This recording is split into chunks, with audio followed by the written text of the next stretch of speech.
what can I say? It is 2020, y'all. And for band heads, it's a rough time. I mean, we've got this pandemic going on.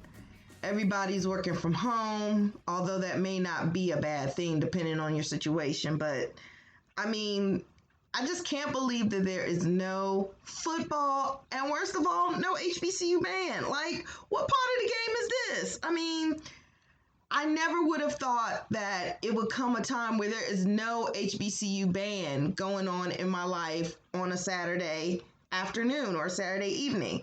It's so weird. But anyway, I'm just struggling as a band head. And the reason why I wanted to do this podcast, this was a project that I actually planned to do after I finished school. I wanted to wait until after I finished school, so I wouldn't have that in the way.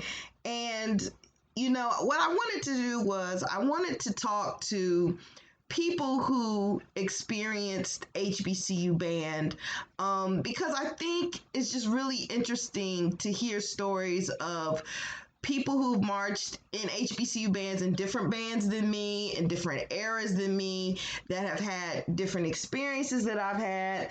And, I just really think, and not to be too cheesy for those of you all who followed the fifth quarter when it was alive and kicking, but I really did want to help protect our history and preserve the craft of HBCU bands. So I thought about putting together a podcast where I just got to talk to band heads about their experiences. And the way to kick it off, this series is to talk to somebody who knows me the best, and that's actually my mother. So my mom and dad, if you all aren't aware, they actually met marching in A&T's band. All three of us went to North Carolina A&T. My parents met in the band. My dad was band president at one time. My mom was band secretary. And, they marched in the 60s, and they helped to form I don't know if there's another HBCU band that had an alumni band earlier than 1976, but they helped to form one of the first, if not the first, HBCU alumni bands when they got together in 76 and marched. And they actually ended up marching in the band at A&T, the alumni band at A&T, for 40 consecutive years. They decided to just wrap it up after year 40 because they did 40 consecutive years. They did not miss. So, this is very much the majority of my life. That's all I've known of them. I grew up listening to stories of when my parents were marching and some of the experiences that they went through. And I just really think it's important to preserve this history just so we can know what it was like back in the day, because I think one of the things that frustrates me about this newer generation of band heads, and I don't want to be that person that is a hater to the younger generation. That's not my intention, but I think, younger people have short-term memories when it comes to their bands. Like, if they haven't experienced it themselves, and maybe somebody that might be 4 or 5 years older than them, they kind of act like it doesn't exist. And it's just really important for me to capture those experiences of folks that marched back in the day, and to just talk to people who've marched not just in the 60s like my parents, but through different areas, what it's like for them to be, the only woman in a mostly male section, or, just different kinds of experiences. So I'm going to go ahead and kick off this podcast with a conversation that I had with my mom several months ago. I just wanted to know about her experiences marching at A&T with my dad. And so without further ado, here's my mom, Zenobia Walker. I have my mom, Zenobia Walker, who marched for North Carolina A&T in the 60s. She marched from, what was it, Mom, 64 65. 65. Sorry, my bad. Okay, 65 to 69. And the reason why I wanted to talk to you was because, you know, I grew up listening to hearing stories about how you and Dad were in the band together in college, and I just wanted to know what it was like marching back then because, you know, it's 2019, a lot of things have changed in the band world. So, let's see. So, Mom, can you tell me a little bit about, like, why you chose to go to A&T and kind of how you got there? Well, I had heard the band play before, and I just wanted to be a part of it because they sounded so good, and they looked so good. I had seen and heard them, and they just looked good, and I just wanted to be a part of that. And so, Mom, okay, let me back up a little bit. So, Mom is from Winston-Salem, North Carolina. That's her hometown. And you played the trumpet at first, right? I did. That was my instrument, like from 7th grade to, maybe 11th grade. Okay. So what made you want to switch in the 12th grade? Like, what happened? Well, what happened in high school, we had quite a few trumpet players, but we didn't have any French horn players, or had maybe one or two. And so there was a need for French horn players. So I decided to try that instrument, and I liked it. Okay, cool. So, all right, so you said you just saw them being that Winston-Salem is about 30 minutes from Greensboro where A&T is. And so what was it like your first band camp? Did you know anybody? Did anybody from your high school march there already that you knew? What was that like? Well, actually, my first band camp was like the sophomore year instead of the freshman year, because when I first went in the beginning, you know, as a freshman, I was sort of reluctant to go out and join the band. Mm-hmm. I was not notified that we had a band camp or anything like that, you know, before that freshman year. So I would just like sit in the dorm and watch the band go by, and I was I guess I was scared or not confident enough to go out and join the band, but I knew at some point I had to join the band because I was a music major. And you had to either be in the choir as a music major or the band. Okay. So I guess I just had to, you know, finally. So you didn't march your freshman year? I did march my freshman year, but I marched without having band camp. Oh, okay. I marched without having band camp. I mean, when I was in school and everything, and when the band, you know, I didn't have band camp before being a freshman. Okay. So do you remember any of the songs that you played? Like, were you all playing like Motown, since that was the top 40 of its day? What? No, I'm trying to remember what we were playing. You know what, my dad, let me back up a little bit and say that, okay, to everybody who's listening, my parents met in A&T's band, and I remember my dad telling me that y'all played, was it Martha and the Vandellas, Heat Wave? I think Dad remembers telling me. Yeah, I remember that. So, yeah, I guess we're playing some Motown stuff.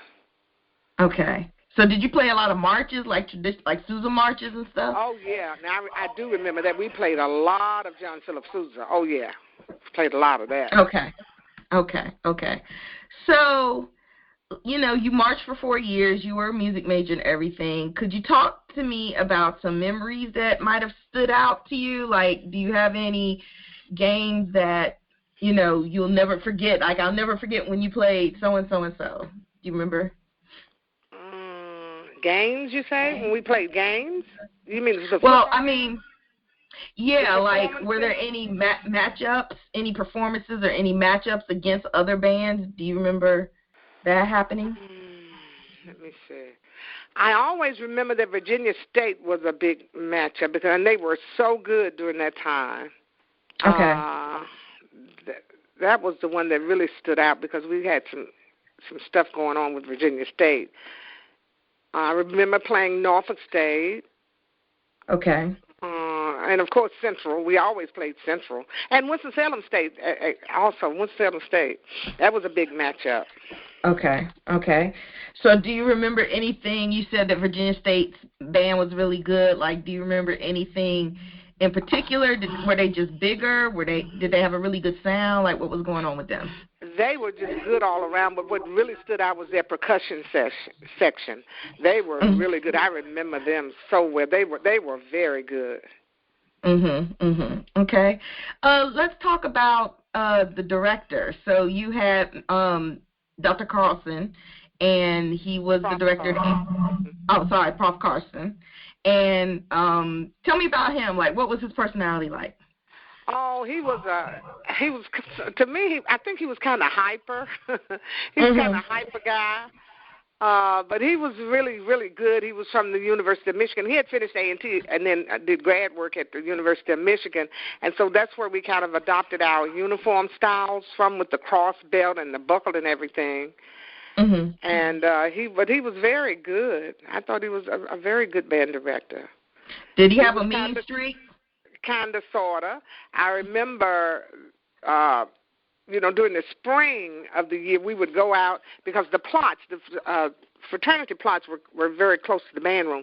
So we would sneak, it was during concert season, we would sneak over to the plots to see the pledges, and he would come out of the band room with his grade book, roll book, and he would look for the band members because the band room was very skimpy. A lot of us had gone, to watch. We were going to watch them a step and then go to band practice. So he would come out with his roll book, and if he would see you, he would give you demerits. And the demerits counted against you for the end of the year in terms of your band award, because we got awards, every year for doing the right thing. Okay. Like the freshman year, you got like a lyre, that you can sew on a sweater or a jacket or something like that. And then after the freshman year, the sophomore year, you got a sweater with the lyre already on it and your name. So, it was stuff like that. But he would always come out, and I never got caught because I knew he was coming, and I would kind of be looking at him and watching the pledges, and I never got caught. I would run and hide like a lot of the others of us did because that was not good to get caught. You know what's funny? You know what's funny is that the same thing happened to me when I was at A&T. In the summer, I would skip concert, symphonic band practice, and I would watch the fraternities and sororities come out. And I remember, Dr. Hodge, he was super tall. He's like 6'4", 6'5", or something like that. And so I think the fact that I was short gave me an advantage because I kind of like ducked behind people. I remember that. But that is something that we both did basically the same thing. But we wanted to see that, and we could not. And that was important to us to see that. Here he comes with his roll book. So we had to hide. So did you ever get in trouble while you were in the band? I got in trouble one time. I think it was my sophomore year. What happened was during spring break, we would go on tour, like the brass ensemble and all that. I was the only girl in the brass ensemble, by the way. With the brass ensemble and the male chorus would go on tour. So one time, it was time for us to go away or whatever, and I decided that and I told the other two French horn players who were guys that I said, I'm not going to play. I'm going home. I want to go home for spring break. And the two guys agreed to do the same thing. And when we came back, our scholarship was taken from us. Oh, Lord. So we ran over to see Mr. Carson to see what in the world is going on because, we needed that little money. And that's when he told us, said you all left and you were supposed to be here to perform and blah, blah, blah, blah, blah. And but then I called home to let them know that I needed X amount of money because my money was short because I had lost my band scholarship. And then he gave it back to us. Oh, wow. He did give it back to us because I said, I'm not going to play another note. But he gave it back to us. So let's talk about the brass ensemble. So do you remember, and this could be either from brass ensemble or just any games you went to as a member of the marching band, what were your trips like? Like what places did you go as a member of the band, and what were the trips like? Okay, in the band, we would look forward to going to either Norfolk to play Norfolk State or Petersburg to play Virginia State. And we also went to Morgan, went to Baltimore to play Morgan. We went to Princess Anne, Maryland to play the University of Maryland Eastern Shore. So we look forward to those trips. We thought we were really doing something to go get on the bus and go there, which wasn't very far, but to us it was, oh, happy day. So we had a lot of fun on the trips, and we would always go to those places and leave at midnight. And a lot of the schools that we went to like Norfolk or Virginia State or whatever, they would have a dance after the game, and we would stay and, enjoy the dance and stuff. And then at 12 o'clock we had to get back on the bus to go back to Greensboro. So those were a lot of good, fun days. When we would stop at we would stop at the bus station like in Richmond at the bus station to use the restroom and stuff and go in and buy, candy and stuff like that. So that was, we began to look forward to that. Those away trips we thought were, all that. And you said, I remember you telling me a few years back about how you guys went to New England. Oh, no, we went to the New England states. Okay. You mean, now this was the brass ensemble when I was the only girl.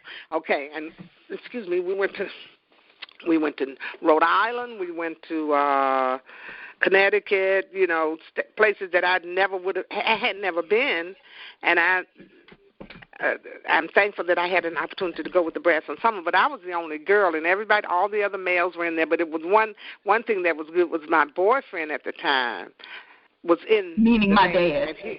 Yes.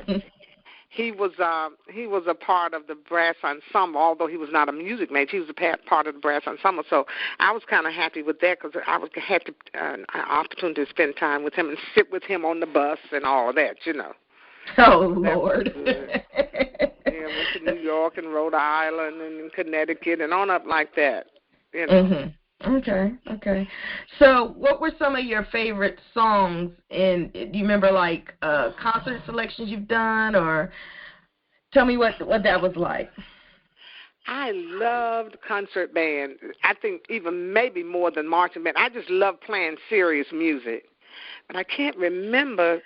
A dedicatory overture, I remember us playing that. Mm-hmm. I can't remember. You got to remember that, Christy, this was like 50 years ago. I know. It's literally 50 years ago. And I don't expect you to have the answers to everything. I just wanted, for you to talk, just about some good memories.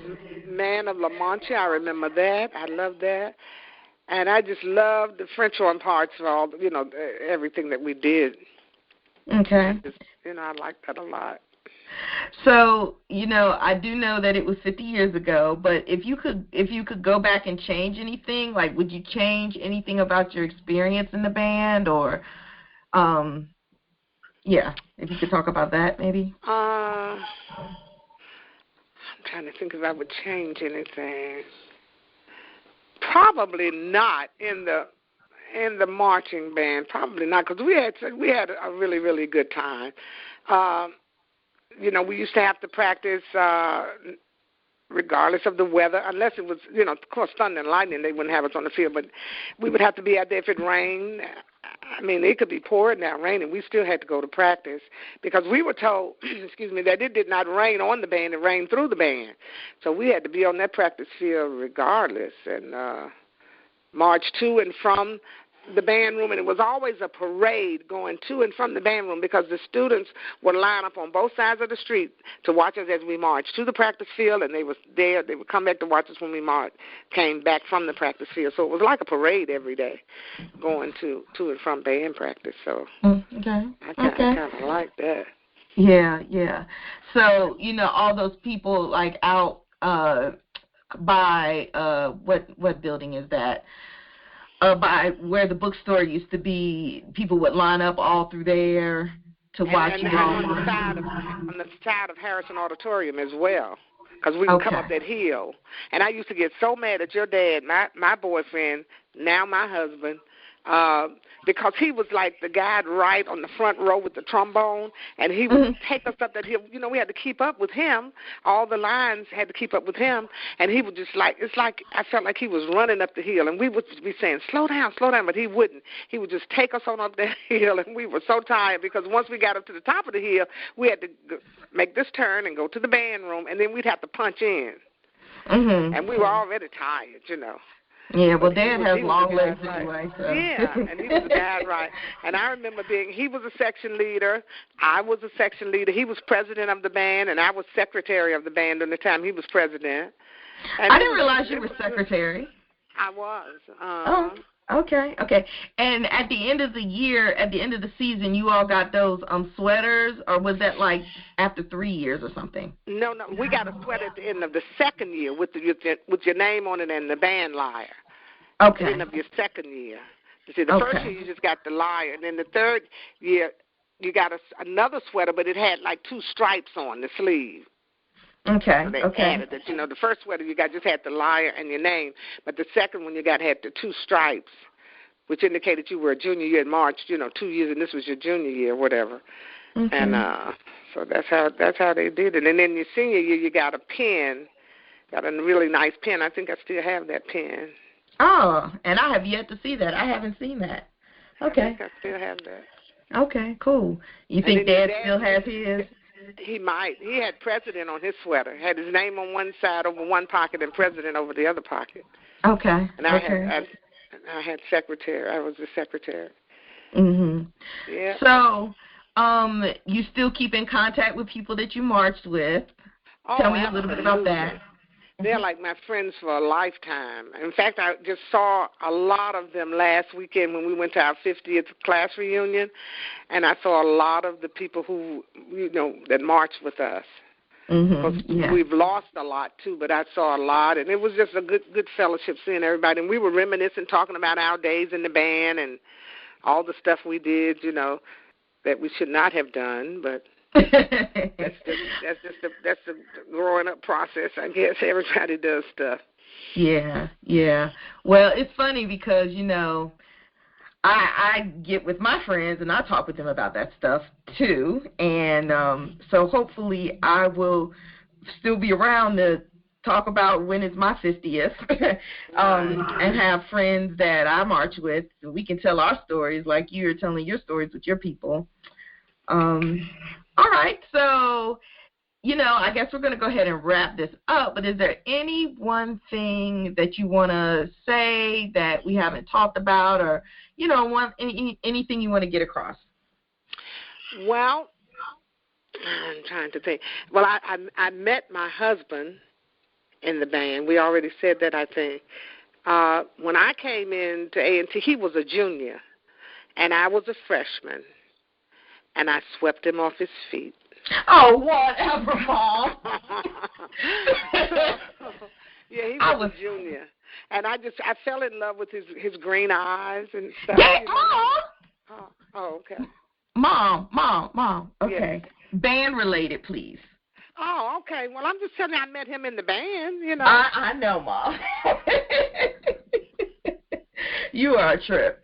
Anyway, okay. Well, thank you for talking with me about this, and hopefully this will be the first podcast that I do. And so, yeah, I'm looking forward to sharing this with the world. Oh, boy. Okay. I'll talk to you later. All right. Okay. Bye-bye. Bye. Well, y'all, that was the first episode of the HBCU Band Experience with Christy Walker. I hope you enjoyed it. I will be dropping some more episodes a little bit later, so just stay tuned, and thank you for checking me out. So everybody hang in there. My band heads, hang in there. Lots of love.